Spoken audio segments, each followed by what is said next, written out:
Donnie and Dolly. The team is supported by ableauctions.ca. Closing your business? We can help. I thought we were going to hear some polka. Bring it on. All of our guests today, including Farhan Lalji, standing by. Brought to you by our title sponsor, Able Auctions, ableauctions.ca. We told you before the break, the BC Lions, big announcement. They've extended quarterback Vernon Adams through the 2026 CFL season. Here to talk about that and more from TSN, Farhan Lalji. How are you, sir? Good, gentlemen. What's going on? Love it when we can talk CFL in March, right? Well, yes. Actually, it's not March yet. We're close, though. Yeah. And you know what? I love when we can talk CFL in February or March, whatever month of the year. We'll talk about that in a second, about Vernon Adams. But hockey first. How concerned are you about the Canucks in this 3-game losing streak? Honestly, I'm not at all. Because quite frankly, I think they've played really, really well in the last 3 games, especially at 5-on-5. And I know that, you know, this is not about moral victories and it's not about almosts and all of that kind of stuff. But you have to follow a team's process. And I think the process has been good. Now, I'm concerned about the power play.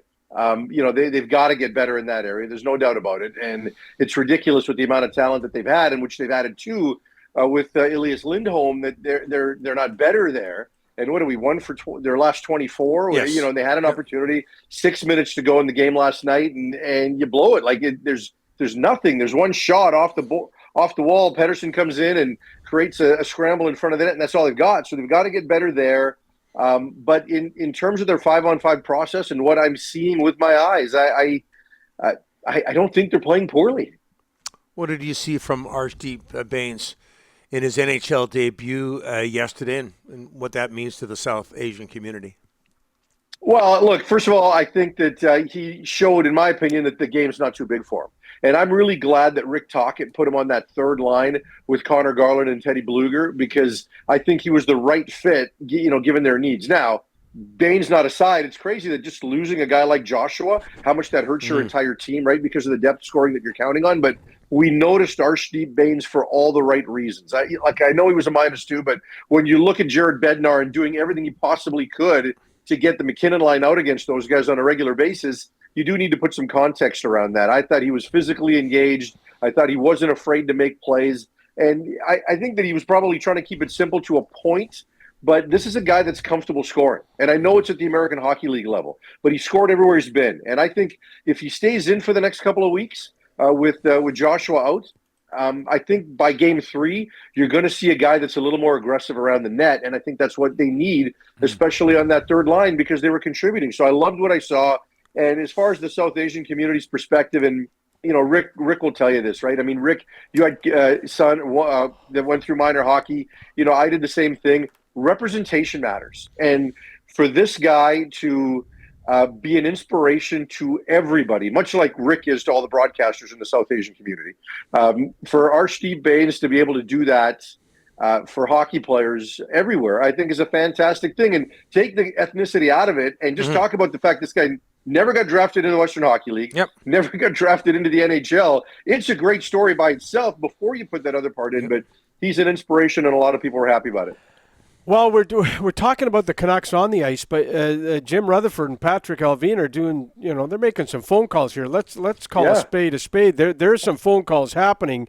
The trade deadline is less than 3 weeks. I think it's 2.5 weeks away.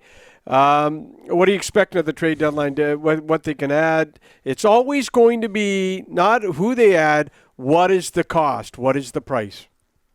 Yeah, well, you know, it's also the cap hit and whether or not there's term left. There's always going to be a factor like that for every team. And I don't know that they can go big game hunting, right? When they got Lindholm, that was big game hunting. I don't know that they're going to part with another first-round draft pick to take a run at a Chris Tanev. I mean, we already know they wouldn't before, so I don't know why they would now.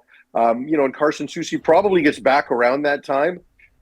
Do they need to improve on the back end? Sure. Do they need to improve in their top 6? Potentially, but can they afford to make those moves? So I think you're going to wind up with depth pieces and nibbling around the edges of the roster. I don't think they're going to make a significant move. I think the hope is, and you correct me if I'm wrong, Rick, that Phil Kessel shows something with his skating and his conditioning in the next couple of weeks here by the trade deadline. So they could potentially get him signed and up here by then. I mean, I still think that's the desire, isn't it? Yeah, and that's a piece that wouldn't cost you anything, and that's a piece that could walk into the lineup. So, yeah, there is the Kessel thing as well. Now, somebody got a contract extension today, Lions quarterback Vernon Adams. Your thoughts on locking up the starting QB? Well, locking up the starting QB for pretty good money, right? I mean, this is going to cost them $400,000 on their cap for this year, which is pretty good when you consider that Vernon Adams is a top 3 quarterback in the Canadian Football League. There's just no doubt about that in my mind, and he's being paid less than other guys that are in the top 5, right? So, look, I know that all quarterbacks go through this every year where they renegotiate their deal. They take a bigger signing bonus, so it's taxed differently. So, it's worth a different amount to them. Even his subsequent years on his deal are going to get restructured, and roster bonuses will get turned into signing bonuses. But, Vernon Adams is a really good football player, and he's an elite level quarterback. And I know that people are going to, Vernon has like 5 or 6 great games, and then he has one bad game, and everyone says, see, the truth is this guy has come so far as a quarterback his last 2 years here, and I think you've got to give the Lions credit for getting this done and VA for taking less, right? I mean, I think he wanted to he was hoping that he could take less and it would allow them to maybe get a Matthew Betts or do some other things with that money, and maybe they haven't done it yet. But I think the club's in good hands with Vernon going forward, and the best is yet to come. Okay, so you've now seen all the changes in the CFL, the free agent signings everywhere. Yeah. Just looking early, what team made the most progress, and where do you got the Lions' chances of hosting, being in the Grey Cup game, which is in Vancouver next year? I think their chances are probably going to be better than they were a year ago, right?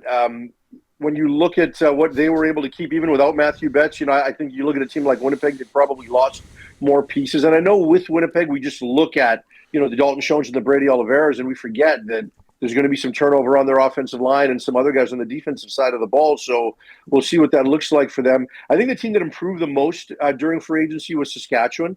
They improved all areas of their lineup, offense and defense. They got offensive line help. They got running back help. They, defensively, all 3 levels of their defense, they got better. They had just added Ryan Sevior to be a second potential new starter on their offensive line. So I think they've improved more than any team in the league. But, as far as the Lions are concerned, this is where you need your personnel department. And I've said this before. I think every personnel department in the league needs to be able to find like a 5th DB and a 5th receiver and a rotational pass rusher every year. Like, that's what you should be doing. And BC's got a good personnel department, and I think they're going to be able to make the right moves in that area. So they haven't necessarily added a bunch of big names, but I think they've managed to keep most of their key pieces, not Betts withstanding. But I do think that they're going to be able to take a step forward next year.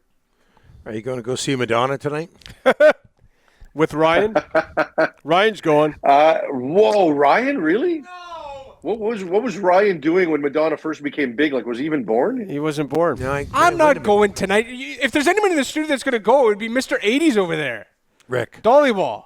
Like a Virgin was a great album. It was just a massive, massive hit. Was it an album or a song? I'm not familiar with it. No, it was an album. What are you talking about? It was the album. Both. Oh, Yeah. both. Okay. Hey, Farhan is have you the got an extra ticket? Farhan, Rick, apparently if you got an extra ticket, I'm in.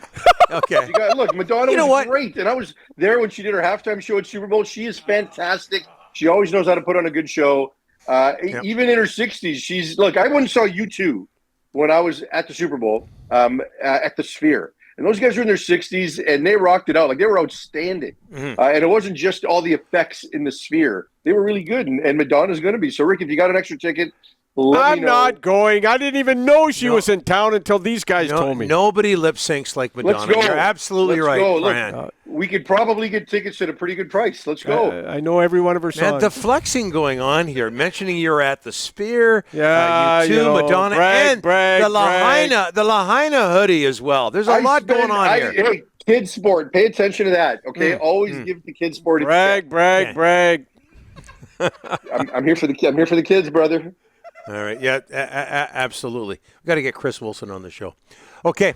Thanks for this, Farhan. Appreciate it. Love the flexing. See you, boys.